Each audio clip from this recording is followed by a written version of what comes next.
নমস্কাৰ মই দিগন্ত মাধৱ গোস্বামী আপোনালোকে এই চেনেলটি চাওক এই চেনেলটিত কমেন্ট কৰক লাইক কৰক শেয়াৰ কৰক আৰু সাবস্ক্ৰাইব কৰক লগতে কাষত থকা বেল আইকনটি ক্লিক কৰিবলৈ নাপাহৰিব নমস্কাৰ মই মৃগাংক কলিতা পুনৰবাৰ স্বাগতম জনাইছো আপোনাক সকলোলৈ আমাৰ ইউটিউব চেনেল ৰতালী দ্য সানশাইনত বন্ধুসকল আজি আমাৰ মাজত উপস্থিত আছে এজন অসমৰ জনপ্ৰিয় আৰু সকলোৰে মাজত পৰিচিত ব্যক্তি দিগন্ত মাধৱ গোস্বামী নমস্কাৰ দাদা নমস্কাৰ আমাৰ ইউটিউব চেনেললৈ আপোনাক স্বাগতম জনাইছো ধন্যবাদ প্ৰথমতে আপোনাৰ পৰা আমি বায়োগ্ৰাফিটো জানিব বিচাৰিম আপোনাৰ জন্ম কেতিয়া আৰু ক'ত হৈছিল মোৰ জন্ম 1984 চনত মোৰ ঘৰ বিহপুৰীয়াত লখিমপুৰ জিলাৰ বিহপুৰীয়াত হয় বিহপুৰীয়াতে মোৰ জন্ম হৈছিল হয় আপোনাৰ মা আৰু দেউতাৰ নাম মোৰ দেউতাৰ নাম জীৱন গোস্বামী মোৰ মাৰ নাম মিনতি গোস্বামী স্কুল কলেজীয়া শিক্ষা আপুনি ক'ত কৰিছিল স্কুল আচলতে মোৰ মামাৰ ঘৰ যোৰহাটত হয় গতিকে মই সৰুতে স্কুলীয়া শিক্ষা মানে এলপি স্কুলৰ শিক্ষাটো মই মামাৰ ঘৰতে লৈছিলোঁ হয় চতুৰ্থমান শ্ৰেণীলৈকে মই তাতে পঢ়িছিলোঁ তাৰপিছত মই ঘূৰি আহিছিলোঁ বিহপুৰীয়াত লোহিত ডিক্ৰং হায়াৰ ছেকেণ্ডেৰী পৰ্যন্ত পঢ়িলোঁ দৰং মহাবিদ্যালয়ত স্নাতক কৰিলোঁ তাৰপিছতে গুৱাহাটী বিশ্ববিদ্যালয়ৰ পৰা সংস্কৃতত মাষ্টাৰ্ছ কৰিলোঁ আপুনি লখিমপুৰৰ পৰা দৰঙৰ পৰা আকৌ গুৱাহাটী আহিলে পৰিভ্ৰমী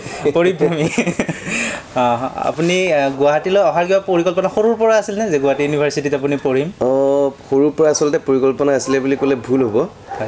মই আচলতে যিহেতু শিল্পকৰ্ম বা নাটক থিয়েটাৰ কৰি অকণমান মই মানে পৰিভ্ৰমী যে শব্দটো ক'লোঁ মোৰ জীৱনটো আচলতে পৰিভ্ৰমী কৰিম বুলিহে ভাবিছিলোঁ মই অকণমান ঘূৰি পকি ভাল পাওঁ য'ত ত'ত ফুৰি ভাল পাওঁ য'ৰ তোৰ খাদ্যৰ জুতি লৈ ভাল পাওঁ পৰিৱেশৰ জুতি লৈ ভাল পাওঁ গতিকে মই ভবা নাছিলোঁ যে কেতিয়াও মই গুৱাহাটী বিশ্ববিদ্যালয়ত আহি সংস্কৃত পঢ়িম মই শিল্পকলাৰ ক্ষেত্ৰখনত মই আগবাঢ়ি যাবলৈ মই ইচ্ছা কৰিছিলোঁ বা নাট্যকলাক সেইদৰে শিক্ষা ল'ব ভাবিছিলোঁ এটা সময়ত কিন্তু কালচক্ৰই লৈ আহিলে এনেদৰে কিন্তু মই খুবেই সুখী যে সংস্কৃত ভাষাটোৰ যে মই পঢ়িবলৈ এটা সুবিধা পালোঁ সংস্কৃত ভাষাটো পঢ়ি পেলাই তাৰ বিষয়ে বহুতো নজনা কথা জানিলোঁ আমাৰ মানে সংস্কৃতত ইমান কিছুমান সমল লুকাই আছে সেইখিনি সমল সংস্কৃত পঢ়িয়ে উপলব্ধি কৰিব পাৰিলোঁ হয় আপুনি সংস্কৃত পঢ়িলে বা স্নাতক ডিগ্ৰী লৈ পেলাই আপুনি শিল্পকলাৰ লগতো বৰ্তমান জড়িত আপোনাক আমি দেখিছোঁ যে আপোনাৰ অভিনয়তো আপোনাক দেখিছোঁ অভিনয়ৰ কিবা আনুষ্ঠানিক শিক্ষা লৈছিলে নেকি অভিনয় আচলতে আমাৰ বিহপুৰীয়া অঞ্চলটো আচলতে নাট্যকলাৰ ক্ষেত্ৰত খুবেই আগৰণুৱা মানে আৰু বিভিন্ন প্ৰতিষ্ঠান আছে মই সৰুতে মৌচাক বুলি এটি অনুষ্ঠান পাইছিলোঁ তাত আমি নাটকৰ অ আ ক খ শিকিছিলোঁ বিহপুৰীয়া থিয়েটাৰ একাডেমীত আমি 2 বছৰীয়া নাট্যকলাৰ এক প্ৰশিক্ষণ লৈছিলোঁ আৰু তাতে নাটকম বুলি এটি অনুষ্ঠান আছে